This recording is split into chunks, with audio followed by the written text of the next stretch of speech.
তারপরে আমাদের food for thought. Food for থটে আমি প্রথম অংশটি আলোচনা করেছি। ফুড ফর থটে দুটো জায়গা আমি আপনাদেরকে কথা বলবো। একটা হচ্ছে যে মায়ের পেটে আমরা কিভাবে ডেভেলপ করি, বড় হই, যে বিষয়টি আমি কিছুক্ষণ আগে আপনাদেরকে বললাম। এখন এই দ্বিতীয় বিষয়টি একটু বলি, তা হলো কি ইউ ওমারু বি আরবাই কালিমাতিন, দিস ভেরি ভেরি ইম্পর্টেন্ট। চারটি বিষয় সম্পর্কে তখন নির্দেশ প্রদান করা হয় ফেরেশতাকে যে এই জিনিসগুলো নির্ধারণ করে রাখো, তার জন্য লিখে রাখো। কি এক নম্বরে কি বিকাতবি রিজকিহি, এটা হচ্ছে ওয়ান, তার রিজিকটা লিখে রাখা হয়। এবং দুই নম্বর কি ওয়া আজালিহি, এবং সে কতদিন বেঁচে থাকবে এটা লিখে রাখা হয়। তিন নম্বরে কি ওয়া আমালিহি, তার আমল কি হবে এটা লিখে রাখা হয়। এবং চার নম্বরে কি সে শাকিউন নাকি সাঈদুন, সে কি সৌভাগ্যবান নাকি দুর্ভাগা। চারটে বিষয় একটু আমি আপনাদেরকে এবার একটু ফুড ফর থট একবার ভাবুন। এক নম্বর হচ্ছে আপনাকে যিনি সৃষ্টি করেছেন তিনি কিন্তু আপনার রিজিকের ব্যবস্থা করে রেখেছেন। আপনি কতটুকু রিজিক প্রাপ্ত হবেন না হবেন এটা কিন্তু অলরেডি নির্ধারিত। এই কারণে রাসূলুল্লাহ সাল্লাল্লাহু আলাইহি ওয়াসাল্লাম বলেছেন তোমার রিজিক তো নির্ধারিত, অতএব ফাআজমিলু ফিত তালাবি, তুমি রিজিক অর্জনের উপার্জন অন্বেষণের ক্ষেত্রে তুমি হালাল পন্থা অবলম্বন করো। কারণ তুমি হালালভাবে যতটুকু পাবে হারামভাবেও ততটুকুই অর্জন করতে পারবে, তার চেয়ে এতটুকুই বেশি নিতে পারবে না। অতএব এখন তুমি আসলে হালাল পথে সেটি নিচ্ছ নাকি হারাম পথে নিচ্ছ, দ্যাট ইজ ইউর ইস্যু। যেমন ধরুন আপনি কোথাও ধরুন কাজ করছেন, ওই কাজ করার পর আপনি কিন্তু মাস শেষে হয়তো একটা নির্ধারিত অংশ আপনি পেতেন, এখন আপনি এটা হালালভাবে নিতে পারেন অথবা হারামভাবে নিতে পারেন, আপনি এর চেয়ে বেশি কখনো অর্জন করতে পারবেন না। এখন আমরা ব্যবসায়ীদেরকে দেখি যে তারা হারামভাবে প্রচুর ইনকাম করার চেষ্টা করছে, সে যদি হালালভাবে ইনকাম করতো তাহলে এতটুকু সে পেতই, এটা তার জন্য ভাগ নির্ধারিত ছিল, কিন্তু সে হারামভাবে এটা গ্রহণ করেছে। আলী রাদিয়াল্লাহু তাআলা আনহু তিনি মসজিদে নববীতে একবার প্রবেশ করলেন, তার সাথে তার ঘোড়াটি ছিল। তিনি ভাবলেন যে ঘোড়াটা এখানে বেঁধে রাখবেন, কিন্তু দেখলেন যে একটা ছেলে সেখানে দাঁড়িয়ে আছে। তিনি ভাবলেন ছেলেটাকে তিনি দায়িত্ব দেবেন ঘোড়াটি ধরে রাখার জন্যে, তারপরে তিনি তাকে একটু হাদিয়া দেবেন।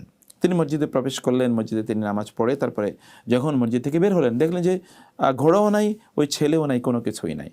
কিছুক্ষণ পরে তিনি খুঁজে পেলেন ঘোড়াটা এক জায়গায় আছে, কিন্তু ঘোড়ার যে রশিটা নাই।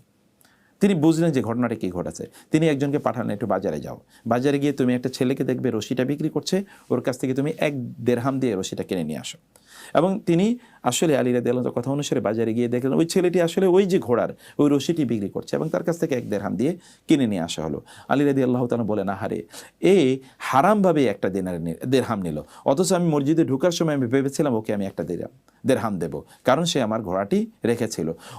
অথচ সে হালালভাবে এটা নিতে পারতো, হালালভাবে না নিয়ে আমার এই যে রশিটি বিক্রি করে সে ওই হারামভাবে ওই 1 দিনারি বা 1 দিরহামে সে পেল। আপনি যা পাওয়ার আপনি কিন্তু হালালভাবে পাবেনই, আপনি হারামভাবে এর 1 ফোঁটা আপনি বেশি নিতে পারবেন না। রিজিক আপনার জন্য নির্ধারিত। 2 নম্বর বিষয় হচ্ছে রিজিক নির্ধারিত, অতএব টেনশন করার কি কারণ আছে। এই জন্যে হাসান আল বসরি রাহিমাহুল্লাহ তাকে যখন একজন বললেন আপনি এত নির্ভার, এত দুশ্চিন্তা মুক্ত কেন, তিনি বললেন যে আমি যখন জেনেছি আমার রিজিকের মালিক আল্লাহ, তখন তো আমার টেনশন আর নাই, কারণ রিজিকের তিনি মালিক, তিনি নির্ধারণ করে দিয়েছেন, তিনি আমাকে না খেয়ে মারবেন না, না খাইয়ে তিনি মারবেন না, তিনিই তো আমাকে সৃষ্টি করেছেন। অতএব যখন আমি জানলাম যে তিনি আমার রিজিকের জিম্মাদার, তখন থেকে তো আমার আর টেনশন নাই রিজিক নিয়ে, আমি তার উপরই কেবল তাওয়াক্কুল করি, নির্ভর করি। যেটি ওমর রাদিয়াল্লাহু তাআলা বলেছেন তোমরা যদি আল্লাহর উপর তাওয়াক্কুল করতে পারতে যেমনিভাবে পাখিগুলো তাওয়াক্কুল করে, তাহলে তিনি তোমাদেরকে তেমনিভাবে খাওয়াতেন যেমনিভাবে পাখিগুলোকে খাওয়ান তিনি। পাখি দুজনেকে ইনকাম করে, আপনি কোনোদিন ইনকাম করেছেন তা তো না, কিন্তু পাখি কিন্তু আপনার খাবারই হয়তো বা খাচ্ছে, মানে আপনার ইনকামের জিনিস সে হয়তো বা খাচ্ছে। আপনি হয়তো বা গাছ তৈরি করেছেন অথবা আল্লাহ তাআলা কোথাও তার জন্য খাবারের ব্যবস্থা করে রেখেছেন। পাখিকে তিনি যদি খাওয়াতে পারেন, ছোট্ট ছোট্ট কীট পতঙ্গ যেগুলো আপনি দেখতেও পান না, মাটিতে থাকে, পানিতে থাকে, কে তাদেরকে খাওয়ায়? নিশ্চয়ই তিনি তাদেরকে খাওয়ান। বিশাল বিশাল হাঙ্গরকে, তিমি মাছকে কে খাওয়ান? তিনি। অতএব তিনি যদি তাকে খাওয়াতে পারেন, আপনাকে খাওয়াতে পারবেন না? নিশ্চয়ই। এই জায়গাটিতে আমাদের একটা বড় ত্রুটি আছে।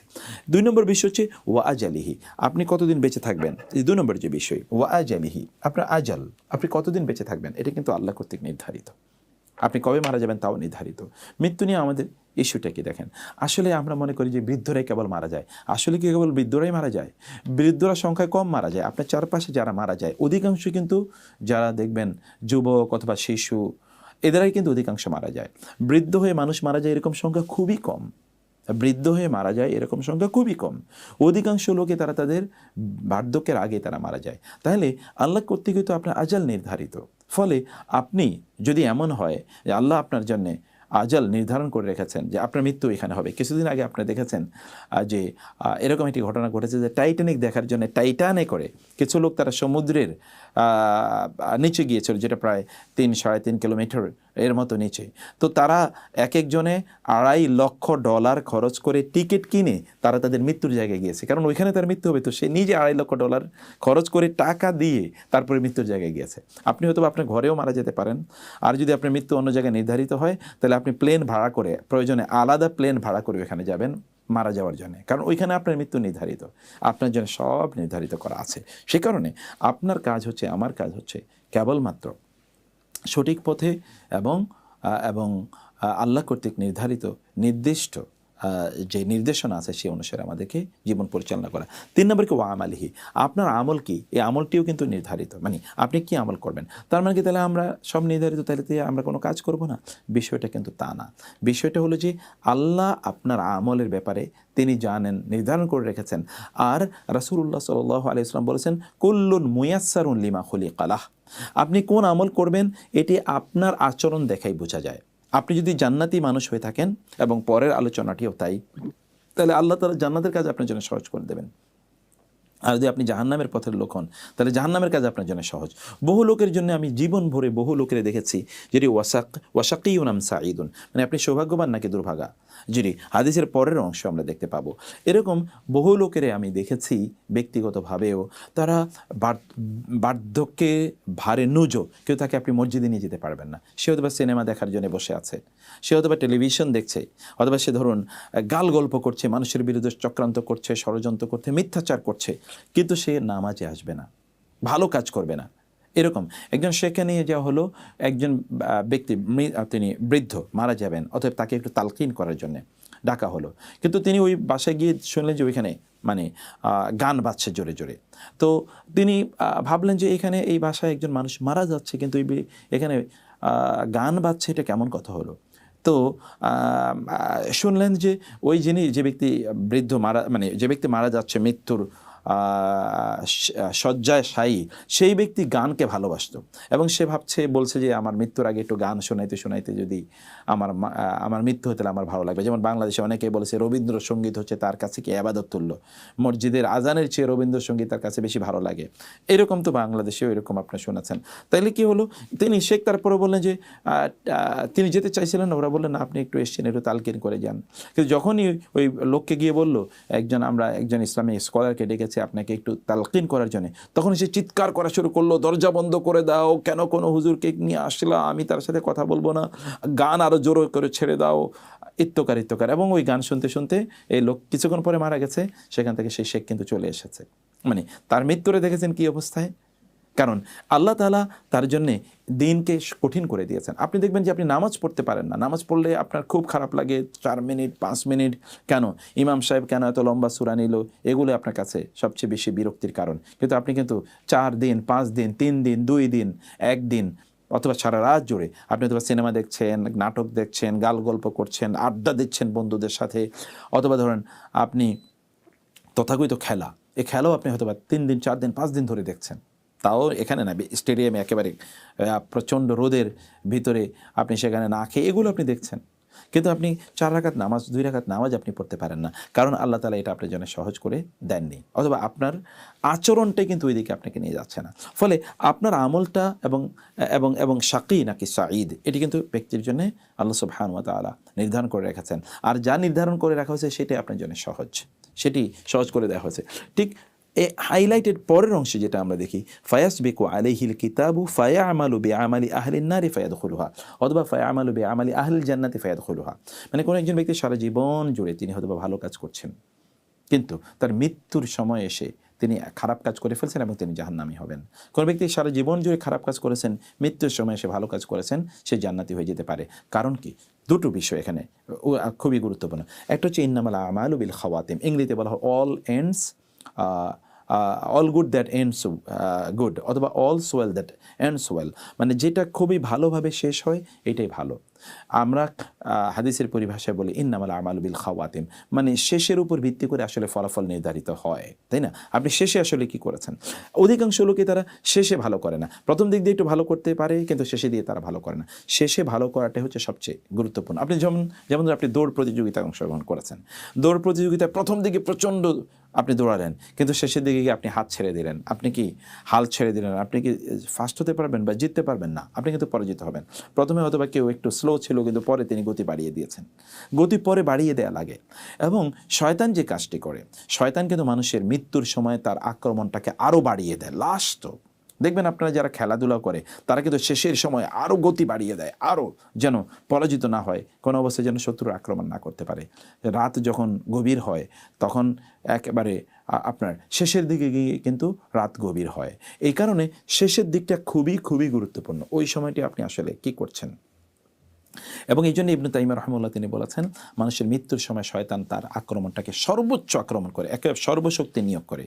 ইমাম আহমদ ইবনে হাম্বল রাহিমাহুল্লাহ তার মৃত্যুর সময় তিনি বলছিলেন বারবার, তাকে তার ছেলে বলছিলেন, আব্দুল্লাহ তার ছেলে না, বলছিলেন তুমি বলো আপনি লা ইলাহা ইল্লাল্লাহ সুবহানাল্লাহ আলহামদুলিল্লাহ বলেন, কিন্তু বাবা সেগুলো না বলে বলছেন না এখনো না এখনো না এখনো না। ছেলে বলছেন বাবা আমি বলছি আপনি লা ইলাহা ইল্লাল্লাহ বলেন, আপনি বলছেন এখনো না এখনো না এখনো না। তিনি বলছেন যে না আমি তো তোমাকে বলিনি, আমি তো কাকে বলছেন, আমি শয়তানকে বলছি। বলে কীরকম? বলে শয়তান আমাকে বলছিল আহমদ তুমি তো আমার হাত থেকে ফসকে গেলা, তুমি তো আমার হাত থেকে বের হয়ে গেলা, তুমি তো জান্নাতে চলে গেলা অলরেডি, আমি তো তোমার কিচ্ছু করতে পারলাম না। তখন আমি শয়তান বলছিলাম না এখনও ঠিক, এখনও না এখনও না, এখনও তোর হাত থেকে আমি বের হতে পারিনি, এখনও তুই চক্রান্ত ষড়যন্ত্র এখনও করতে পারিস, এখনও তুই আমাকে ধোকা দিতে পারিস। আমি ওকে আমি ওর ধোকার উত্তর আমি দিচ্ছিলাম। আসলে সুবহানাল্লাহ, এটি হচ্ছে আসলে সত্যিকার অর্থে অবস্থা।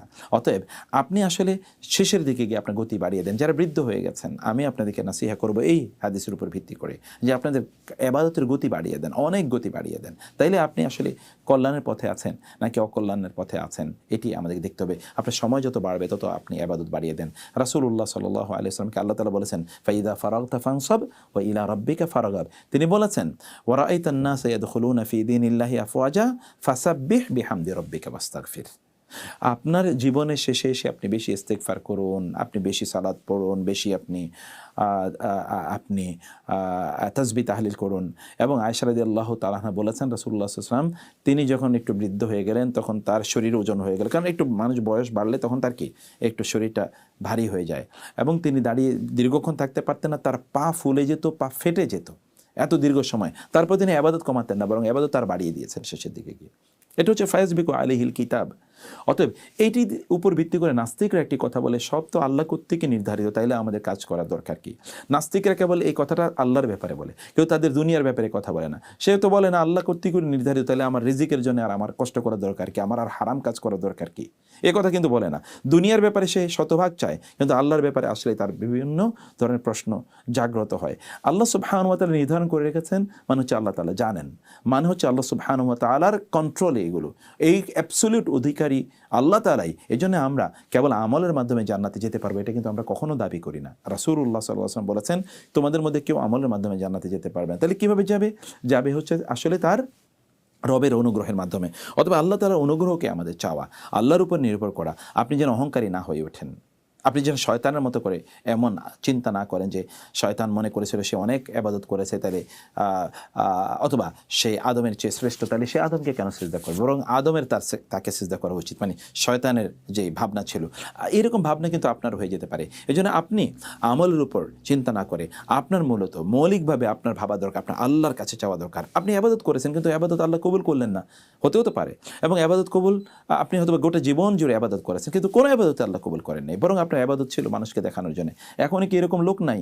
আপনি দেখবেন বিভিন্ন সময় বিভিন্ন সুবিধা যখন তার হবে তখন সে অনেক আল্লাহওয়ালা হয়ে যায়, তাই না? বিভিন্ন সুবিধা আপনি দেখবেন বিভিন্ন লোকেরা তাদের ব্যবসার উদ্দেশ্যে, তাদের রাজনীতির উদ্দেশ্যে অথবা বিবাহর উদ্দেশ্যে তারা অনেক ভালো মানুষ হয়ে যায়, কিন্তু এরপরে তাদের চেহারা পরিবর্তন হয়ে যায়। এরকম আছে না? আছে তো। তাইলে এটাই তো আসলে তার লক্ষ্য কী ছিল, তার উদ্দেশ্য কী ছিল, সে কী উদ্দেশ্যে কাজটি করেছে, এগুলো খুবই গুরুত্বপূর্ণ। তাইলে আমরা যারা নাস্তিকরা যারা এই কথা বলছে তারা আসলে বুঝেইনি। এখানে মৌলিকভাবে সকল কন্ট্রোল আল্লাহ তাআলার, আল্লাহর কাছেই চাইতে হবে। শুধু আপনি আপনার ইবাদতের মাধ্যমে বা তথাকথিত কিছু ইবাদতের মাধ্যমে আপনি জান্নাত পাবেন এটা কখনো আপনি আশা করতে পারেন না। আপনাকে আল্লাহর যে নেয়ামত আছে, নেয়ামতের শুকর আদায় করেই তো আপনি শেষ করতে পারবেন। আপনার চোখের নেয়ামতের, আপনার কানের নেয়ামতের, আপনার ব্রেনের নেয়ামতের, আপনার শরীর অঙ্গ প্রত্যঙ্গের নেয়ামতের শুকর আদায় করে কি আপনি শেষ করতে পারবেন? তাহলে শুকরই তো আপনি আদায় করতে পারলেন না, তাহলে তার জন্য আপনি আবার জান্নাত পাওয়ার উপযুক্ত হওয়ার বা যোগ্যতা অর্জন করার সুযোগ কই আপনার? সেই জন্যে এটাই আল্লাহ তাআলা কন্ট্রোলে, এই কন্ট্রোলটাকে বিশ্বাস করাটাই হলো এখানকার মূল। এই কন্ট্রোলটাকে বিশ্বাস করাটা হলো এখানকার মূল। আপনার রাষ্ট্রপ্রধানের এত ক্ষমতা আছে, পুলিশের এত ক্ষমতা, জুডিশিয়ারির এত ক্ষমতা, এত ক্ষমতার উপর আপনি বিশ্বাস করেন, সেই কারণে তাদের ভয়ে আপনি সর্বদাই তটস্থ থাকেন। তাহলে যিনি এদেরকে সৃষ্টি করেছেন, এদের সবার মালিক, তার ব্যাপারে কি আপনার ভয়, ভালোবাসা কোনো কিছুই থাকবে না? এইটা থাকাই হলো মূলত এই বক্তব্যের মূল ইস্যু। সেই জায়গাটি আমাদেরকে এখানে বলা হয়েছে। আমরা এই চিন্তার জন্য ফুড ফর থটে এই জায়গাগুলো আপনাদেরকে বলবো যে এগুলো আপনারা ভালো করে ভাববেন এবং নিজের জীবনে এটাকে বাস্তবায়ন করার চেষ্টা করবেন। আল্লাহ তাআলা তৌফিক দান করুন। আলহামদুলিল্লাহ। আমরা এবার পরবর্তী সেগমেন্টে যাব।